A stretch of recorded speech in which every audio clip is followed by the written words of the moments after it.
Ang kwentong mapapakinggan natin sa araw na ito ay hango sa tunay na buhay. Karanasan ito ni Paterno. Nangyari ito taong 1977 sa lugar ng Isla ng Ticao, Masbate. Sa mga panahong ito ay nasa edad 50 anyos na si Paterno. Kasama niya sa bahay ang asawa na si Brenda at ang nag-iisang anak na si Isidro. Ang kanyang anak ay binata na at nasa edad 20. Ngunit dahil sa labis na pagmamahal niya dito, hindi niya ito kailanman binalak na isama sa kanyang ginagawa. Dahil si Paterno ay isang antingero subalit may kaalaman siyang gamitin ang kakayahan sa kanan man o kaliwa.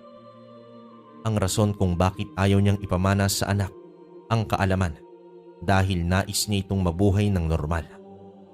Para kasi kay Paterno, hindi normal ang buhay ng sinuman kapag may ugnayan nito sa mundo at nilalang na hindi pangkaraniwang nakikita ng lahat.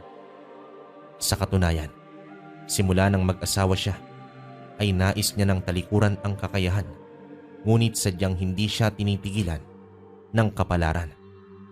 Kahit ilang beses niya nang tangkain na ilibing ang kakayahan, pagkakataon na mismo ang nagtulak sa kanya upang muling hukayin at balikan ang kaalaman. Kaya naisip na lamang niya na mas mabuting isama niya na lamang ito kapag siya ay pumanaw. Hindi naman lihim sa kanyang mag-ina ang kanyang ginagawang pagtugis sa mga nilalang ng dilim. Pero ibang usapan na kapag ginagamit niya na ang kapangyarihang itim. Ito ay hindi niya ipinaalam sa kanyang pamilya. Aminado si Paterno na may mga pagkakataon sa kanyang buhay na kinakailangan niyang gamitin ang kaalaman sa kaliwa. Hindi rin kasi maiiwasan na may nakakaalitan nitong si Paterno. Hindi naman siya kasing bait ng santo upang palagpasin na lamang ang mga bagay-bagay. Isang araw, kinausap niya ang kanyang anak dahil sa balak nitong magtungo sa hilaga ng isla. Isidro, ano itong sinasabi ng nanay mo na may pupuntahan kayo ng mga kaibigan mo sa hilaga? Opo, Itay. Hindi ko pa po pala nasabi sa'yo. Hindi naman kami magtatagal doon at babalik din kami ng hapon. Di ba noong ko pa sinabi sa'yo na huwag kang pupunta sa bahaging iyon? Hindi mo gugustuhin ang mga nakatira doon, Isidro.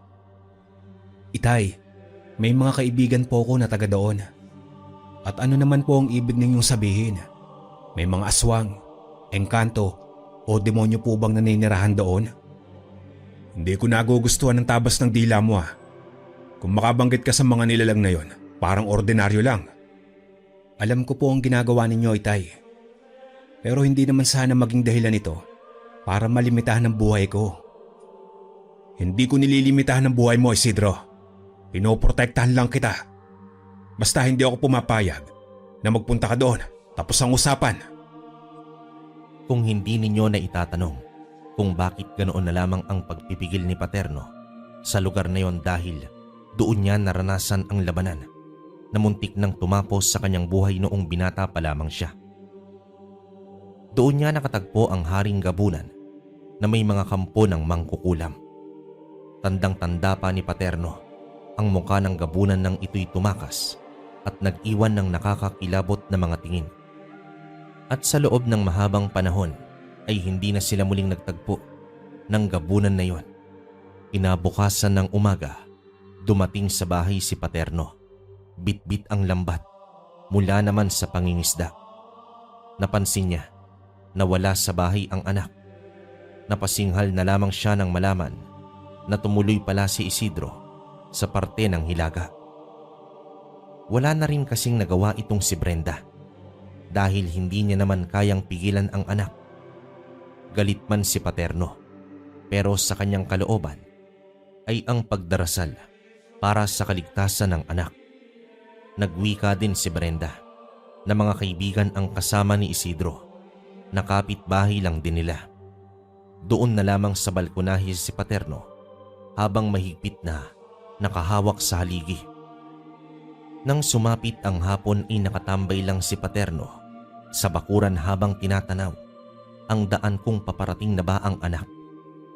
Ito kasi ang oras na sinasabing uuwi ito. Subalit, nagtakip silim na pero hindi pa rin nakakauwi si Isidro. Naging aligagana si Paterno, pati ang misis niya. Pero nagpakatatag pa rin siya. Umaasa na sa loob ng ilang oras ay masisilaya na ang anak. Subalit natapos na lang ang magdamag pero wala ni anino ni Isidro ang nagpakita. Kaya bago pa sumikat ang araw ay nagpasya na siyang hanapin ang anak. Dumaan muna siya sa bahay ng mga kaibigan at nagbabakasakaling naroroon lamang ang anak niya, ngunit pati ang mga magulang ay nag-aalala din dahil hindi rin nakauwi ang kanilang mga anak. Dito na tuluyang nagpasya si Paterno na magtungo na sa Ilaga, ang lugar na matagal niya nang iniiwasan. Tutungo na sana siya sa dalampasigan upang magbangka sa nais na pupuntahan ng makita niya ang iilang binata sa daan at isa dito ay ang kanyang anak. Nakangiti pa ang mga ito na bumati sa kanya, subalit bulyaw naman ang itinugon niya sa mga ito. Yumuko na lamang ang mga kabataan dahil sa sobrang hiya at takot sa tatay ni Isidro. Tahimik na naglakad ang mag-ama hanggang makarating sa bahay ang mga yon. Bakit mo ako sinuway, Isidro? Hindi mo lang ako sinuway. Hindi ka pa tumapad sa ipinangako mong oras ng pag-uwi. Alam mo bang labis na nag-aalala ang iyong ina? Pasensya na po, Itay. Nagkasarapan lang po kami magkakaibigan. Kaya po hindi na namin namalayan ang oras. Nakakatakot na po kasing umuwi kapag gabi na. At sa gabi ka pa natakot pero sa akin hindi. Sa susunod na saway mo pa ako. Umalis ka na nga sa harapan ko. Pumasok ka na ng kwarto mo. Alam ni Paterno na binata na ang anak, ngunit nang dahil sa takot niya na baka mapahamak ito, kaya siya ay naging mahigpit dito. Kinabukasan, naghahanda na siya upang mangisda. Ngunit may isang binatilyo ang patakbong nagsumbong sa kanya na ang kanyang bangka ay sinira ng mga dayong lalaki. Inatasan niya ang binatilyo na sabihin at ituro agad sa kanya kung sakaling makita o malalaman nito ang kinaroroonan ng mga tampalasan. Sa mga pagkakataong ito ay umiiral ang pagiging makakaliwa ni Paterno. Kung pagliligtas ng buhay ay kaya niyang isugal ang sarili, ganun din ang kaya niyang gawin kapag siya naman ang inaagrabyado o sino man sa pamilya niya. Matapos makausap ang binatilyo ay nagpunta agad si Paterno sa baybayin kung saan nakalagak ang kanyang bangkang palaisdaan. Ilang metro pa lang ang layo ay nakita niya na ang tagiliran ng bangka. Wasak at butas. Talagang sadya ang pagkakasira nito. Walang alam ang mga gumagawa nito kung sino si Paterno. Kung hindi nyo na itatanong, kinatatakutang antingero si Paterno sa kanilang lugar. Gawa na rin sa pagiging malupit nito sa pagpuksa ng kalaban. Wala ni isang tao ang lumapit, bagkus naroroon lamang sa malayo at nakatanaw sa kanya. Sa itsura ng bangka, kailangan pa ng halos isang linggo bago ito makumpuni. Umabot na nga ng gabi pero hindi na bumalik ang binatilyo. Marahil wala pa itong impormasyon o di kaya ay pinagbabawalan ng mga magulang. Naiintindihan naman yun ni Paterno, kaya siya na lamang ang naghanap sa mga tampalasan. Sa kanyang paglalakad, nadaanan niya ang isang kamalig kung saan may mga kalalakihang nagkakantahan. Halata sa mga boses nito na nilamon na sila ng espiritu ng alak. Lumapit naman itong si Paterno at nakita niya mula sa ilaw ng lampara ang itsura ng mga ito. Ni isa ay hindi niya kilala. Tumugma ang mga anyo nito sa sumbong ng binatilyo. Ilang segundong nagkatitigan silang lahat bago may isa sa 5 kalalakihan ang nagyaya kay Paterno ng tagay. Imbis na abutin ang baso ay diretsyong nagtanong si Paterno kung sila ba ang sumira sa kanyang bangka. Humalakhak lang ang mga ito na merong pangungutya sa mga labi. Bakit? Ano ngayon kung kami nga? Paharang-harang ang bangka, dadaan kami eh. Di ba mga kapatid? Baka gusto mong ikaw naman ang sisirain namin. Nagtawanan silang lahat habang si Paterno ay kumukulo na ang dugo.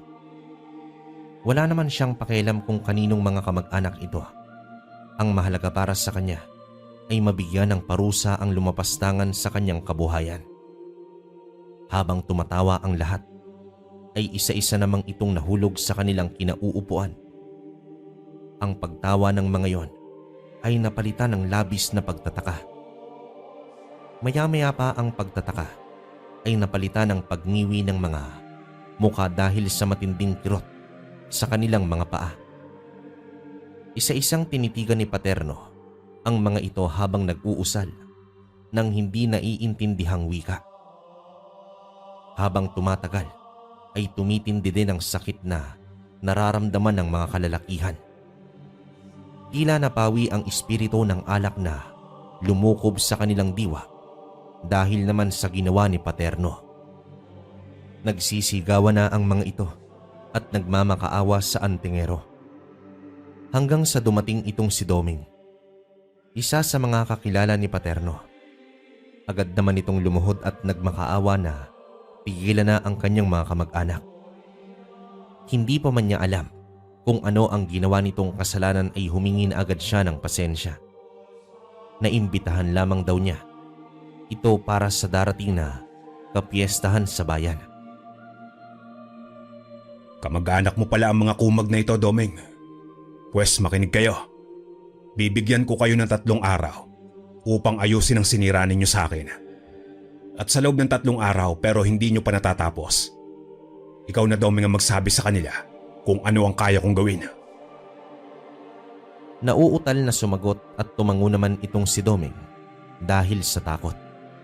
Tumalikod si Paterno. Kasunod ay ang pagpawi ng nararamdamang pananakit ng mga kalalakihan. Pagkalipas ng 2 araw ay bumisita si Doming sa bahay ni Paterno upang ipaalam na natapos na nilang kumpunihin ang sira ng kanyang bangka. Sinabi na rin ni Doming na kasalukuyan ang naglalakbay paalis ng baryo ang kanyang mga kamag-anak na bumibisita. Hindi na lamang nila paaabutin pa ang kapiestahan ng bayan. Tanging pagtangulang ang itinugon ni Paterno. Kabado naman si Doming na umalis sa kinatatayuan nitong bakuran. Katulad naman sa pang-araw-araw ay balik sa normal ang takbo ng buhay nila.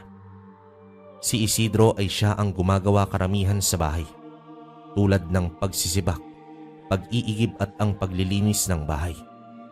Ayaw din kasi na iasa ng binata ang mga gawain yon sa kanyang ama, lalo na sa kanyang ina. Ilang linggo pa ang lumipas nang isang umaga ay kararating lang ni Paterno sa bahay. Napasinghot naman siya sa hangin dahil sa kakaibang amoy. At dito na nakumpirma niya na may aswang sa paligid. Agad niyang tinanong si Brenda kung may tao ba siyang napansin na umaaligid, subalit umiling lamang ito. Pati si Isidro ay ganoon din. Pero hindi maaaring magkamali si Paterno. Alam na alam niya ang amoy ng mga nilalang na yon. Hindi na lamang niya ito ipinaalam sa kanyang mag-ina upang hindi ito balutin ng takot. Nagtungo naman siya sa likod bahay at doon pasimpleng nagpalipad hangin, at kung may aswang sa paligid ay tiyak na madadali nito. Makalipas ang ilang minuto, nanatiling normal ang paligid. Pahiwatig na wala na sa malapit ang aswang. Inisip na lamang ni Paterno na napadaan lang ito. Subalit hindi lang pala, dahil makalipas ang 2 linggo, biglang nagkasakit itong si Isidro. Isang hapon habang nagpapahinga si Paterno ay ginising siya ni Brenda na nanginginig. Doon niya nalaman na nanghihina na ang anak. Ayon pa sa asawa, nang dumating si Isidro ay bigla na lamang daw itong natumba sa kanilang bakuran. Mabilis naman ibinuhat ni Paterno ang binata at inihiga sa kama nito. Mataas ang lagnat at namumutla. Nang hawakan niya ito sa pulso, ay dito na napamura ang antingero dahil ang anak na si Isidro ay nabiktima ng yanggaw. Binalikan ni Paterno ang mga pangyayari sa mga nakalipas na araw at mga linggo. Walang ibang senyales maliban na lamang noong minsan ay may naamoy siyang aswang. Hindi na nag-aatubili pa si Paterno at agad niyang binigyan ng lunas ang sumpang bumalot sa nag-iisang anak. Ang una niyang ginawa ay inusalan ang anak para iyon sa pansamantalang proteksyon at pabagalin ang epekto ng yanggaw sa katawan. Kasunod nito ay naghanda siya ng mga dahon ng makabuhay at maging ng kalamansi. Habang ang asawa ay inatasan niya na magpausok ng balat ng nyog sa likod bahay. Matapos ang maiksing ritual ay dahan-dahan niyang iniangat ang ulo ng anak at pinainom niya ng langis upang maisuka nito ang yanggaw na unti-unting nang nabubuo sa loob ng sistema. Matapos makainom ng langis ay hinilot naman niya ng hinilot ang tiyan ni Isidro at doon niya naramdaman ang maliit na yanggaw.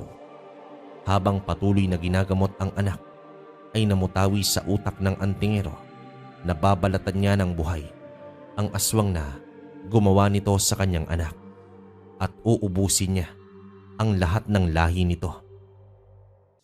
Makalipas ang halos kalahating oras sa paulit-ulit na pagpapainom ng langis ay sumuka na nga si Isidro at nagkaroon na ng malay. Inalalaya naman siya ni Paterno at sinusuportahan din niya ng orasyon ang bawat pagduwal ng anak. Hanggang sa nailabas nito ang malaholin na isang nilalang. Wala na itong buhay nang bumulagta sa may sahig. Agad niya naman itong dinampot at inihagis sa apoy. Sa wakas ay ligtas na ang binatang si Isidro, subalit nang hihina pa rin ang katawan. Inatasan naman niya ang asawa na gumawa ng lugaw at ipakain agad sa anak.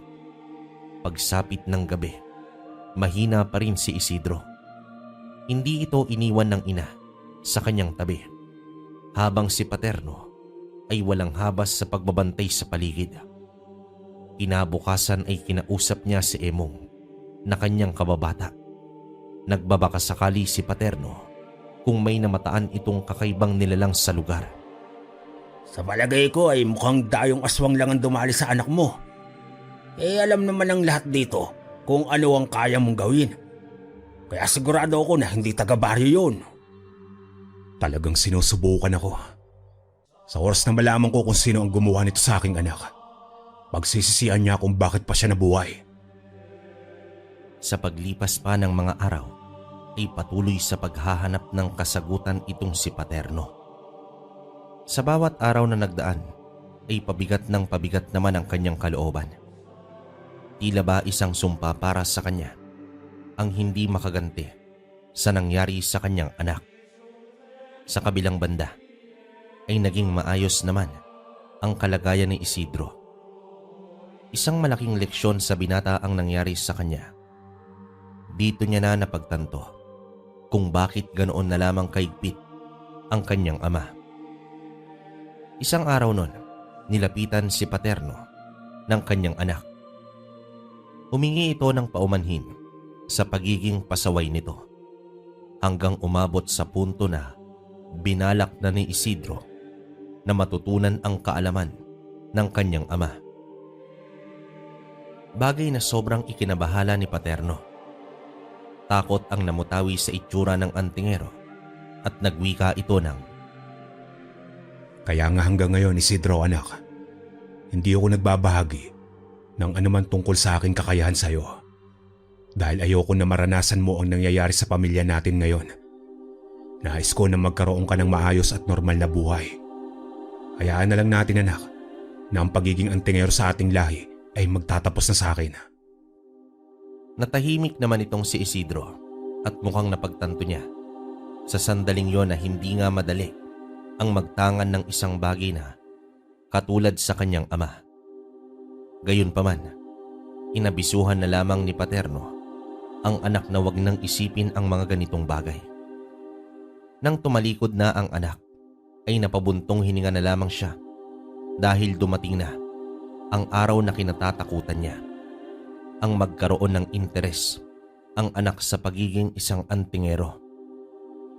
Naalala niya noong kabataan niya ay nag-umpisa din siya sa pagiging kuryoso hanggang sa nagustuhan niya nito. Ang kaibahan lang ng kanyang anak, sinuportahan si Paterno noon ng kanyang ama tungkol sa pagtangan ng mutya. Lumipas na ang ilang linggo, ngunit wala pa ring maituro si Paterno kung sino ang nanggagaway sa kanyang anak, maliban na lang kay Doming. Kaya nagpasya na siyang kausapin ito. Sa muli nilang paghaharap, tulad ng dati ay bakas pa rin sa itsura ni Doming ang takot at pagiging ilag kay Paterno. Mariing itinanggi niya din dito na wala siyang kinalaman sa nangyayaring pangyayanggaw, at isa pa, takot siya kay Paterno, at higit sa lahat, wala naman siyang kilalang aswang. Subalit nang tanungin niya ang tungkol sa kamag-anak nito na sumira sa kanyang bangka, dito na biglang natahimik itong si Doming. Halatang may hindi ito sinasabi at nililigaw lang si Paterno sa ibang topiko. Dahil naman sa pagkairita ay mabilis niyang nasakal ang kausap at agad na mula ang pagmumuka nito dahil sa sobrang higpit ng pagkasakal. Hindi ako nakikipaglokohan sa'yo, Doming. Sa oras na nalaman ko na may kinalaman ng mga kamag-anak mo sa nangyari sa anak ko, hindi lang ikaw kundi ang buong pamilya mo ay ililibing ko sa lupa ng sabay-sabay. Nanginginig naman itong si Doming at nagpupumiglas. Nakiusap siya na bitawan at magsasalita na rin siya. Bumagsak naman siya sa lupa habang hinahabol ang hininga. Napaluhod din siya at kabado na sa revelasyong isinisiwalat. Sa mga oras na yun ay wala nang pagpipilian pa si Doming. Ayon sa kanya, hindi siya sigurado na may kinalaman nga ang mga ito, ngunit nakatitiyak naman siya na ang isa sa 5 kamag-anak niya ay may lahing aswang. Maituturing na malayong kamag-anak niya nito, pero hindi lingid sa kanyang kaalaman ang mga usapin tungkol sa pagkakaroon nito ng kaugnayan sa mga aswang. Kasunod nito ay ang pagbibigay ng lokasyon ni Doming sa nasabing kamag-anak. Bago naman umalis itong si Paterno, ay muling nakiusap si Doming na huwag idamay ang kanyang pamilya kung may kinalaman man ang kamag-anak niya sa pangyayari ng pangyayanggaw. Samantala, habang naglalakad si Paterno at nasa hindi mataong lugar, napahinto na lamang siya at lumingon sa direksyon ng lugar kung saan naroroon ang kamag-anak ni Doming. Ito ay walang iba kundi sa hilagang bahagi ng isla. Kinagabihan, nang matapos ang kanilang hapunan, inausap ni Paterno itong si Isidro. Sa gabing yun, ay inilabas niya ang kanyang saloobin. Inamin niya sa kanyang anak na matagal niya nang gustong kalimutan ang pagiging antingero dahil sa hangarin ng normal na buhay. Pero sadyang pagkakataon mismo ang gumagawa ng paraan upang gamitin niya ang kakayahan. Inamin rin niya sa anak na tanging kamatayan lang ang makakapagpahinto ng kanyang pagiging antingero. Sa sandaling yon ay nakaramdam ng takot itong si Isidro, kaya nagmungkahi ito na umalis na lang sila sa lugar. Ngumiti ng bahagya si Paterno at nagwikang walang lugar na magiging ligtas sila sa mga nilalang dahil habang may kasamang antingero sa loob ng tahanan ay tiyak na naaamoy ito ng mga kalaban. Inilahad din niya sa kanyang anak na kailangan niyang tapusin ang sinimulan ng aswang dahil kapag hinayaan niya ito, hindi titigil ang mga kalaban na hindi mapilayan itong si Paterno. Alam mo anak, kayo na lang ng nanay mo ang meron ako. Kaya gagawin ko ang lahat upang maging ligtas kayo. Nangilid naman ang mga luha ni Isidro dahil parang naghahabili na ang kanyang ama. Lalo pa nang sinabi nito na sa loob ng 1 linggo at hindi pa siya nakakabalik, ay umalis na agad sila sa isla. Nang tanungin ni Isidro kung saan pupunta ang ama, tanging sagot nito ay tatapusin niya ang sinimulan ng aswang. Hinintay niya na makatulog na ang asawa't anak bago niya isinagawa ang paglalagay ng proteksyon sa bahay. Kinabukasan, hindi pa man sumikat ang araw, ay nagpaalam na si Paterno. Huli niyang nasilayan ang malungkot na mga itsura nila Brenda at Isidro. Buo na ang loob ni Paterno na harapin at tapusin ang aswang na nangyanggaw sa kanyang anak. Dapit hapon na nang makarating si Paterno sa bayan ng Monreal, ang hilagang bayan ng Ticao. Magaan ang pakiramdam at walang bakas ng kasamaan ang lugar na tila ba napakapayapa nito. Pero alam niya na sa bawat likod ng kagandahan ay may nakatagong kasamaan. Lumapit naman siya sa isang maliit na tindahan. Nagtanong siya kung may kakilala itong si Mulong. Kamag-anak ni Doming na siyang itinuro nito. Bagamat naituro nito ang kinaroroonan ni Mulong, halatang napakatipid ng sagot ng tindero at napayuko na lamang ito. Sa palagay niya ay may hindi sinasabi ang tindero, pero hindi na lamang siya nag-usisa. Siya nga pala, 2 dekada na nang huling umapak si Paterno sa bayan ng Monreal. Sa kabila ng kanyang kakayahan, ay nanatili pa rin sa kanya ang takot sa gabunan noong minsan niya itong nakaharap. Malakas man ang loob, pero hangad niya na hindi magkaugnay ang aswang na si Mulong at ng gabunang pinaka-iniiwasan niya. Habang binabaybay niya ang daan, unti-unti nang dumidilim ang kalangitan. Pakonti na rin ang mga tao at kabahayan. May mga iilang tumititig sa kanya at agad din namang binabawi ang mga tingin kapag nagtatagpo ang mga mata nila.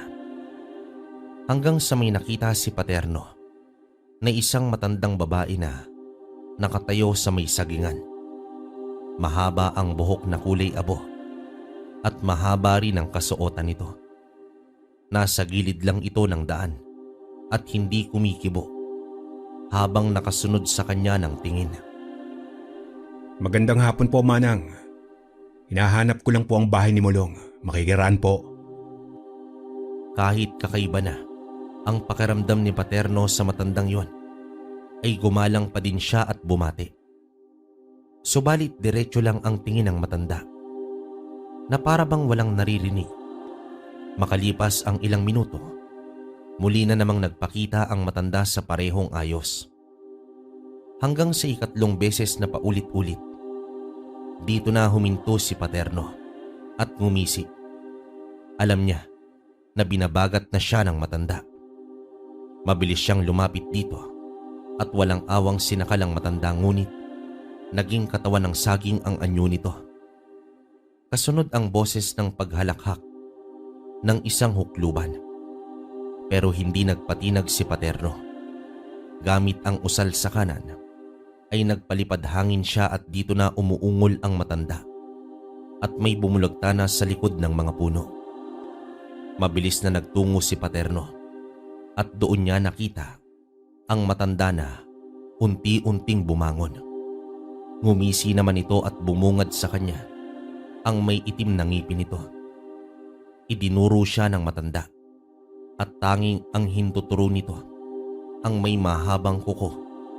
Subalit may kakaibang kislap sa dulo ng kuko. Para itong tubig na namuo sa dulo ng kuko. Nang ipinatak ng matanda ang bagay na yon sa lupa, ay siyang pagtilapon ni Paterno. Muling humalakhak ang matanda. Gamit ang isang patpat, ay walang habas niya na pinaghahampas ang antingero. Mabilis din ang kilos ng matanda At sa bawat pagtilapon ni Paterno ay agad itong nasusundan ng nilalang. Hanggang sa nasalo at nahawakan na ni Paterno ang patpat na ikinagulat ng matanda. Kasunod nito ay ang paghila niya sa patpat at pagbitiw ng malakas na suntok. Sapul sa muka ang matanda at tumilapon ng iilang metro. Tumayo naman ito habang humihiyaw sa sobrang sakit at hawak-hawak ang dugoang pisngi. Muling nagbitiw ng usal si Paterno, ngunit naiiwasan lang ito ng matanda. Hanggang sa nasakal na siya nito, ngunit walang bahid na takot ang mukha ni Paterno. Bagkus, ngumisi lang ito na ikinasimangot naman ang matanda. Hanggang sa nagbitiw ng isa pang usal si Paterno, ngunit usal na ito sa kaliwa at laking gulat naman ang matanda. Hinawakan ni Paterno ang kamay nito habang paulit-ulit na nag-uusal sa kaliwa. Sumisigaw ang matanda na tila nakakaramdam ng matinding sakit. Lumuhod na ito sa lupa habang nakahawak pa rin si Paterno sa kanya. Namilipit na ang matandang hukluban hanggang sa ibinalibag ito ni Paterno. Tumama ang katawan nito sa isang puno at dito lumagutok ang mga buto, dahilan upang bawian ng buhay ang matanda. Lumapit naman si Paterno at tinadyakan pa ang pagmumukha ng hukluban at nabiyak ang bungo nito. Samantala, sa kanyang pagpapatuloy ay bumalot na ang dilim sa paligid. Umakyat siya sa isang puno at doon nagpalipas ng gabi. Maya-maya pa ay sumilaw na ang malaking buwan. Napaaganda nito na parabang nagbibigay pag-asa kay Paterno. Humiga naman siya sa malaking sanga at nakatitig lang sa mga ulap hanggang sa ang anino ng mga dahon ay biglang kumapal. Dito bahagya siyang bumangon at doon niya nasilayan ang isang bangka na nakalutang sa hangin. May sakay ito na wangis ni kamatayan. Nanatili at halos hindi na humihinga itong si Paterno habang dumadaan ang bangka sa itaas ng mga puno. Ayon sa kwento, ang bangka ng kamatayan ay nangongolekta daw ito ng mga kaluluwang hindi natatahimik. Hindi pa man tuluyang nakakalayo ang bangka, ay nakarinig na si Paterno ng isang sigaw na tila pinipilipit na hinihila. Boses ito ng matandang hukluban. Marahil sa sandaling yon ay kinukuha na ang kaluluwa nito. Kinabukasan, sa pagpapatuloy ni Paterno, ay natuntun niya na ang bahay ni Mulong. Nasa isang maliit na nayo nito, simpleng pamumuhay at walang bakas ng kasamaan. Samantala, masayang nagpaalam si Mulong sa kanyang mga kaibigan upang kukuha ng tuba sa likod bahay. Nakangisi pa ito habang nag-iigib ng tuba mula sa malaking tapayan nang biglang may humila sa kwelyo nito at dito bumalibag ang lalaki sa may kamalig. Pag-angat niya ay sumilay sa kanya ang nanlilisik na si Paterno. Hayop ka, nandito ka lang pala. Sabihin mo sa akin kung nasa ng aswang na nagyanggaw sa anak ko. Nanginginig naman itong si Mulong at nauutal habang sumasagot.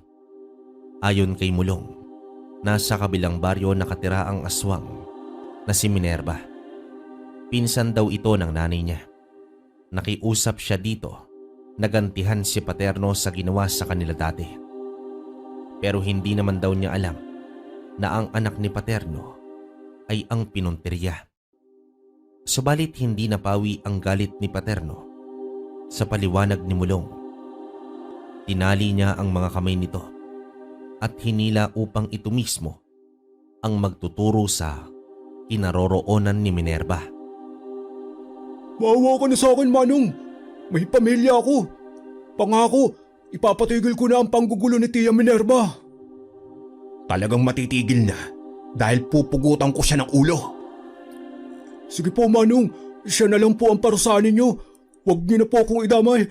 Maawa po kayo. Hindi na nagsalita pa si Paterno dahil wala naman siyang balak na buhayin pa itong si Mulong. Dapit hapon na nang marating nila ang bahay ni Minerva. Nag-iisa lamang ito. Isa itong kubo na nasa gilid ng bangin. Tahimik ang paligid na animoy walang tao sa lugar. Tinanggalan ng tali at pinalakad ni Paterno itong si Mulong malapit sa kubo. Pero bago nito, binalaan niya ito na kapag gumawa ito ng maling aksyon, babagsak ito sa lupa, kagaya sa ginawa niya dito dati. Tumango naman ang lalaki at mangyak-ngyak na lumapit sa kubo ng aswang. Bala kasi ni Paterno na palabasin ni Mulong ang aswang bago niya ito harapin. Ilang sandali pa ay bumukas na ang pinto na yari sa amakan. Kitang-kita naman ni Paterno ang paglabas ng isang babaeng may edad na. Marahan itong lumapit kay Mulong na puno ng paghahanda ang muka. Tila alam nito na may masamang mangyayari sa kanya. Hanggang sa nagwika itong si Mulong ng, Tiya, tulungan mo ako. Iligtas mo ako. Ang antingero, nandito siya. Subalit imbis na tulungan ay umatras itong si Minerva at itinulak si Mulong palayo. Nagmadali itong pumasok sa kubo. Habang mabilis naman na sumugod si Paterno, ngunit sa pagpasok niya ng kubo ay nakita niya na tumalon na sa bintana itong si Minerva at nang dungawin niya, nakita niya na bumulusok sa bangin ang babae at naging ibon. Sa kasamaang palad, nakatakas itong si Minerva. Matayog naman itong lumipad papalayo sa kubo, bagay na ikinagalit ng gusto ni Paterno. Lumabas agad siya ng bahay at nakita niya si Mulong na tumatakbo na papalayo. Dumampot ng bato si Paterno at inusalan ito. Dito malakas niyang ibinato kay Mulong. Tumama ito sa likuran ng lalaki at agad na bumulagta.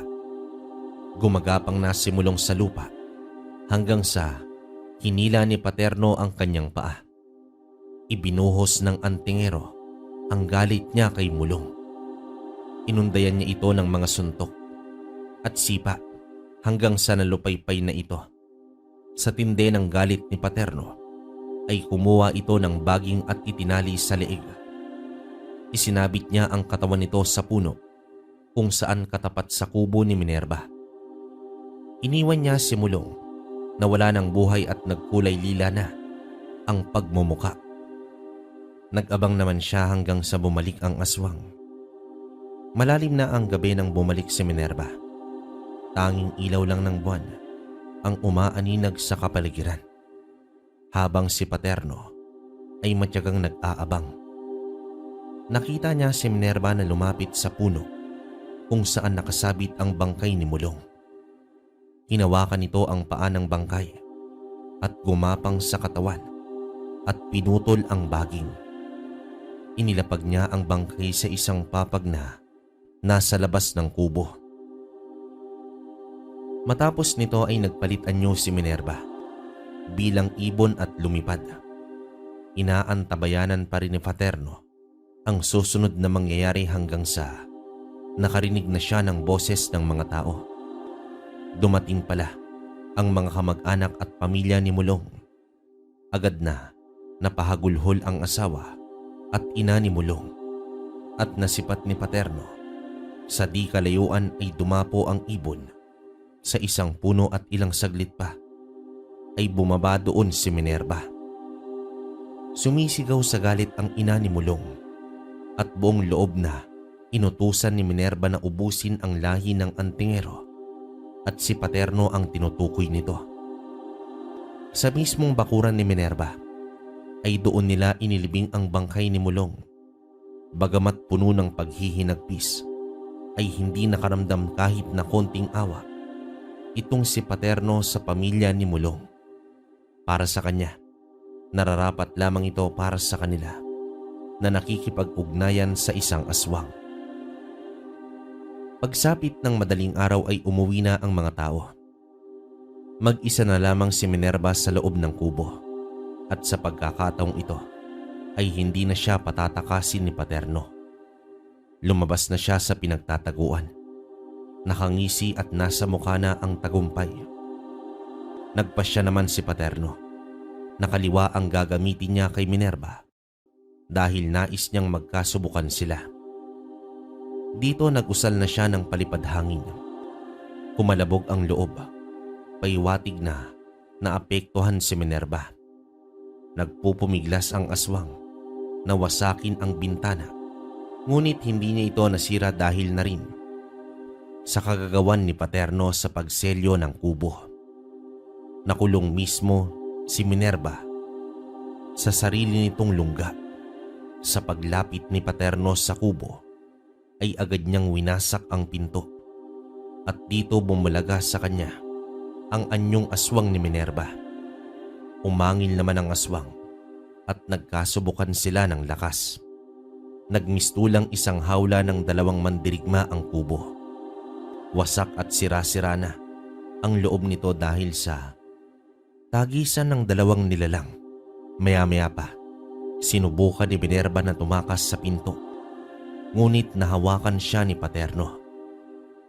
Ibinuka na ng aswang ang kanyang pakpak ngunit sumabit ito sa nawasak na bubong dahilan upang hindi siya nakalipad. Dinaganan ni Paterno ang aswang. Napasubsob naman ito sa may sahig pero patuloy pa rin sa pagpupumiglas. Umaangil na ang nilalang neon sa kagustuhang makatakas. Nang mahawakan ni Paterno ang ulo nito, ay walang humpay niya itong inihampas sa sahig hanggang sa nawasak ito. Umabot na sila sa silong ng kubo gamit ang matatalas na kuko at nagtiyagang gumapang ang aswang. Ngunit napipigilan naman siya sa pinagsamang pisikal na lakas at usal ng antingero. Buong lakas naman na binali ni Paterno ang mga pakpak nito dahilan sa pag-angil ng malakas ni Minerva. Angil ng paghihirap at paghingi ng saklolo. Ngunit tila hindi umaayon sa babaeng aswang ang gabing yun. Unang lumabas ng silong si Paterno at hinila niya ang aswang at doon niya inundayan ng suntok. Hayop kang demonyo ka! Muntik mo pang gawing kauri mo ang aking anak! Pagsisisihan at pagbabayaran mo ang kasalanan mo sa pamilya ko! Sa katunayan niyan, kayang-kaya naman natapusin ni Paterno ang aswang sa pamamagitan lang ng espiritual na atake, subalit sa tindi ng kanyang galit ay nais niya itong pahirapan. Halos hindi na makatayo pa si Minerva sa tindi ng bugbog at mga sugat sa katawan. At nang bumulagta ito sa lupa, ay buong lakas na hinila ni Paterno ang ulo nito habang inaapakan ang katawan ng aswang. Parang pumilas ng goma si Paterno sa layuning ihiwalay ang ulo ng aswang sa katawan nito. Sa uli ay sinilaban niya ang kubo ni Minerva kasama ang katawan nito. Samantala, makalipas ang ilang oras ay dumating na si Paterno sa nayon. Papasikat na ang araw sa mga oras na yon. Isang alien na nagwawalis sa kanyang bakuran ang bumulabog sa lahat ng sumigaw ito ng napakalakas. Nakita kasi nito ang ulo ng aswang na nakatarak sa isang kawayan sa gitna ng mga kabahayan. Matapos nito ay naglakad na papalayo si Paterno. Dala ang tagumpay habang ang mga nasa nayon ay binalot ng takot at walang kaalam-alam kung sino ang naglagay sa pugot na ulo sa kanilang bakuran. Bago naman sumapit ang gabi, nakabalik na si Paterno sa kanilang bahay. Ang balitang hatid niya ay nagpagaan sa pakiramdam ng mag-ina. Kitang-kita naman ni Paterno ang kagalakan ng kanyang pamilya, ngunit sa kanyang kalooban, naroroon pa rin ang takot para sa pamilya. Dahil habang nabubuhay siya, ay hindi matatapos ang banta sa buhay ng kanyang mga mahal sa buhay. Pagsapit ng umaga ay naghahanda na si Paterno upang pumalaot nang bigla namang nagsalita ang anak niyang si Isidro. Itay, magpahinga ka na po muna. Kararating niyo lang po kagabi. Ako na po ang mag-aayos ng mga lambat. Gising ka na pala, Isidro, anak. Maraming salamat. Pero ako na ang bahala dito. Mas mabuti na mag-igib ka na ng tubig. Siya nga po pala, Itay. Ano po ba ang nangyari sa pinuntahan ninyo? Hindi naman po kayo nagdetalye.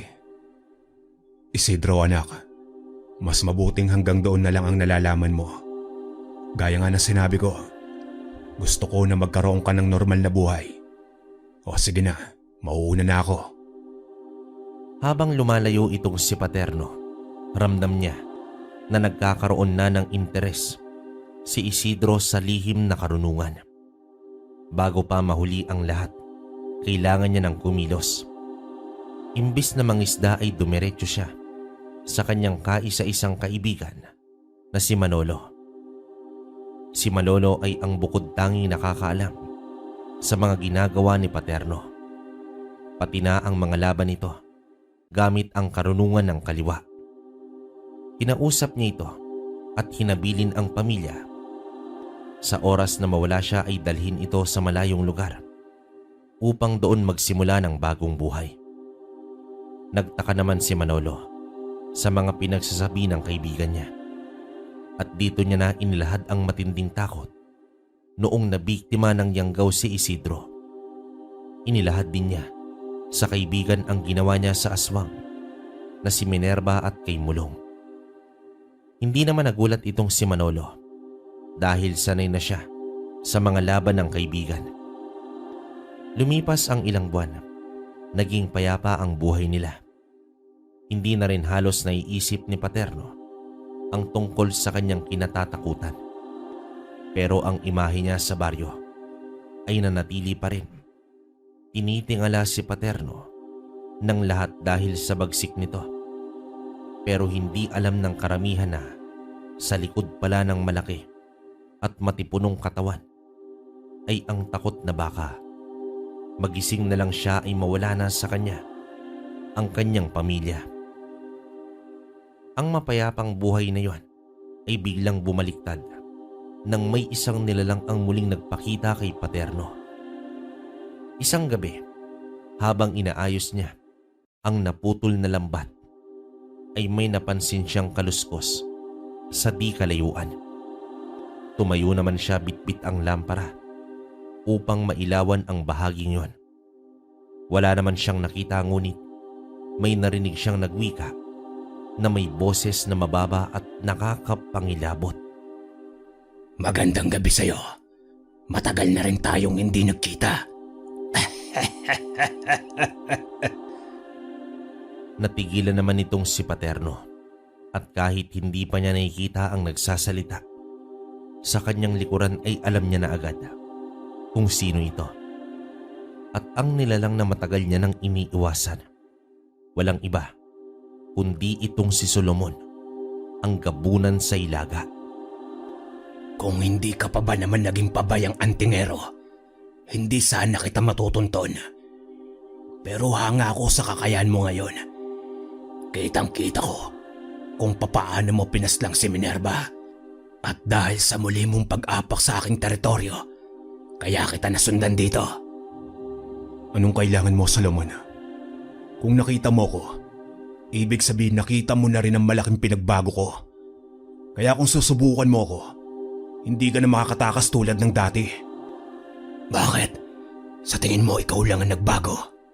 Siya nga pala, may binata ka na pala.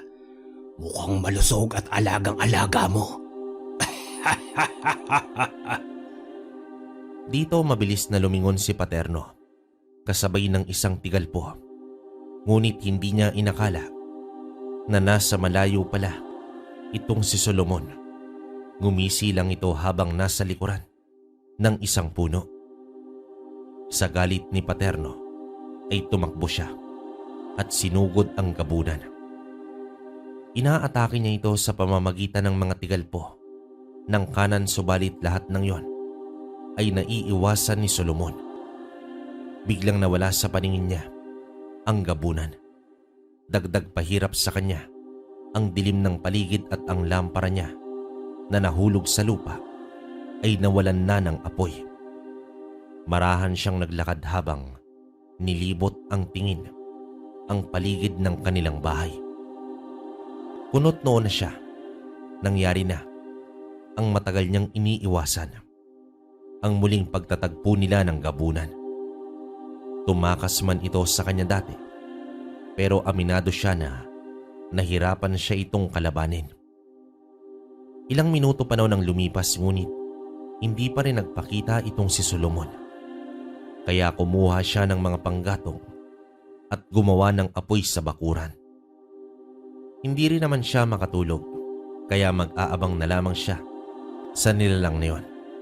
Habang nakaupo at nakatitig sa apoy, ay pinapalakas niya ang sarili at depensa ng katawan. Hindi naman siya tumigil sa pag-oorasyon. Pinakalat na rin niya sa hangin ang mga usal ng kanan nang biglang nagwika itong si Isidro. Itay, ano pong ginagawa mo dyan? Hindi ka pa ba? Isidro, pumasok ka sa loob at huwag na huwag kang lalabas. Sigaw naman dito ni Paterno sa anak. Subalit, bago pa man makapasok ng pinto si Isidro, ay nakita ni Paterno si Solomon na nasa likuran na ng anak. Akmang sasakmalin na nito ang binata nang biglang umusok ang balikat ni Solomon, dahilan upang tumalon ito papalayo ng bahay. Doon na lumabas itong si Brenda na siya pala ang nagsaboy ng asin sa aswang na yun. Hinila niya ang anak at isinarado ang pinto, alinsunod sa utos ni Paterno. Nang makita ni Paterno na umuusok pa, si Solomon ay agad niya na itong inundayan ng malulutong na sapak. Halos dumagundong sa pandinig ng mag-ina ang atake ni Paterno. Samantala, nagtatagisa na ng lakas ang dalawang mandirigma. Titiyakin na ni Paterno na hindi na muling makakatakas itong si Solomon. 2 dekada rin niya itong naging bangungot, kaya nanaisin niya na itong matapos kahit pa kapalit ay ang buhay niya. Ngunit hindi naman may kakaila ang lakas ng isang gabunan, hanggang sa dumating ang punto na napangyababawan na ni Solomon itong si Paterno. Nadaganan niya ito at hawak ang 2 kamay, ngunit laking gulat na lamang ng gabunan dahil ang magkabila ang kamay ng antingero ay magkaiba ang enerhiyang tinatangan. Ang kanan ay kapangyarihan ng liwanag, ngunit ang kaliwa ay sa kadiliman. Dahil dito ay humina ang kapit niya kay Paterno, dahilan upang makawala ito. Muling sumugod si Paterno, tangan ang kapangyarihan ng kaliwa. Parang kinain ni Paterno ang lakas ni Solomon, hanggang sa paulit-ulit niya nang sinapak ang ulo nito habang nakaluhod na sa lupa ang gabunan. Nanlilisik ang mga mata ni Paterno. Bumakas ang alaala ng kahapon at ang layuning wakasan na ang lahat. Ibinuhos na ni Paterno ang lahat ng kanyang puwersa at kaalaman at di naglaon. Nabiyak ang ulo ng gabunan, dahilan upang manigas ito na parang bato at bumulagtas sa lupa. Sa wakas, sa loob ng 2 dekada ay nabunot na rin ang tinik sa dibdib ni Paterno. Napaluhod na lamang siya at nagpasalamat sa itaas, at sa gabi niyon ay tuluyan ang nagtapos ang buhay ni Solomon, ang gabunang aswang na nagmula pa sa hilaga. Kinabukasan, nagtungo naman si Paterno kay Manolo. Ang pagtatapos sa buhay ng gabunan ay ang umpisa lang pala sa bagong buhay na tatahakin ng mag-inang Brenda at Isidro. Matapos ang mahabang pag-uusap ay nagpunta si Manolo sa bahay ni Paterno. Malungkot ito habang iniaabot ang isang liham para kay Brenda at Isidro. At habang binabasa ito ng mag-ina, ay bumuhos ang luha ni Brenda at si Isidro naman ay lalabas na sana ng bahay upang sundan ang ama, ngunit pinigilan siya ni Manolo. Isidro, tama na. Matagal nang nagpahiwatig ang iyong ama. Noong una ay hindi ko rin siya naiintindihan. Pero ginawa lang niya ito para sa inyong mag-ina. Hindi naman na kailangan na umalis siya. Sabay naming harapin ang anumang panganib. Bakit niya kami iniwan? Bumuhos naman ang emosyon sa mga oras na yon. Si Paterno ay tuluyan ng lumisan at iniwan ang kanyang pamilya. Sa kagustuhan nitong mabigyan ng normal at maayos na pamumuhay ay isinakripisyo niya ang mga pagkakataong makakasama pa ang mga mahal sa buhay. Pagsapit ng gabi ay bumalik na si Manolo. Gumawa siya ng hukay at inihanda na rin ni Brenda ang mga kagamitan ni Paterno tulad ng libreta, mga nakatuming lumang tela at kwintas na may mga palawit na kahoy. Ibinalot ito ni Brenda sa puting tela bago ibinigay kay Manolo. Inilagay niya ito sa hukay at binubuhusan ng langis saka sinindihan. Alinsunod ito sa habilin ni Paterno. Ibig sabihin nito ay tuluyan ng iniwan ni Paterno ang mga aral ng kaliwa at kanan. Subalit palaisipan sa kanila kung ano nga ba talaga ang nangyari sa antingero. Umalis ito na hindi man lang nagpaalam. Habang nagliliyab sa apoy ang mga gamit ng ama, nasa sulok lang naman si Isidro at umiiyak. Kinabukasan, nag-umpisa ng magligpit ng gamit ang mag-ina. Isa kasi sa habilin ni Paterno na lisanin na nila ang isla ng Tikaw. Bago pa magtanghali ay dumating na si Manolo. Plano ni Manolo na dalhin ang mag-ina sa Cebu dahil may kapatid siya doon. Sa panibagong lugar na nasa sentro ng sibilisasyon na padpad ang mag-ina. Sinamahan lang sila doon ni Manolo ng ilang araw at bumalik na rin ito ng Masbate. At para naman kay Isidro, sa kabila ng napakasakit na pag-iwan ng kanyang ama, ay pinilit na lamang niya itong inintindi. Nagmistulang nakalutang sa isang pangyayari. Itong si Isidro, isang pahirap sa kanya ang ginawa ng ama. Minsan may mga pagkakataong nakakaramdam siya ng galit, ngunit sa uli ay ang pananabik pa rin sa ama. Gayunpaman, tinanggap at nagpatuloy sa buhay ang mag-ina at kahit kailan, hinding-hindi makakalimutan ni Isidro ang alaala ng kanyang ama bilang isang anak ng kinatatakutang antingero na may aral ng kaliwa at kanan. Wakas,